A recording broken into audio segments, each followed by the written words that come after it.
পুরুষের ধ্বংসের কারণ যদি হয় 3টা, তাহলে নারীর ধ্বংসের কারণ 10টা। নারী শুধু হালাল ছেড়ে হারামের দিকে গেলেই যে ধ্বংস হয় তা কিন্তু না। নারীর ধ্বংসের অনেকগুলো কারণ আছে। নাম্বার 1, যে নারী স্বামীর সংসারের চাইতে বাপের বাড়ির সংসার নিয়ে বেশি চিন্তা করে।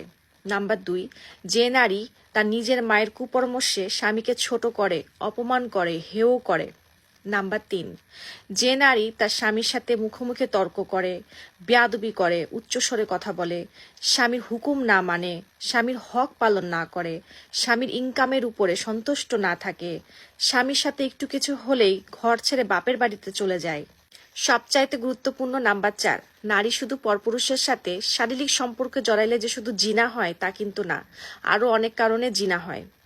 যে নারী তার স্বামী থাকা সত্ত্বেও গোপনে গোপনে মেসেঞ্জার, হোয়াটসঅ্যাপ, বিভিন্ন ওয়েবসাইটে ছেলেদের সাথে চ্যাটিং করে, প্রেম করে, রসালো গল্প করে, ব্যক্তিগত ছবি সেন্ড করে, এটা কিন্তু নারী ধ্বংস হওয়ার অনেক বড় একটা কারণ। স্বামী বাসায় আসলে ছেলেদের সাথে চ্যাটিং করা সবকিছু ডিলিট করে, স্বামী বাসায় আসলে মোবাইলটা হাইড করে রাখে, এটা কিন্তু স্বামীর সাথে অনেক বড় একটা চিটিং। আর এই সবগুলি কারণ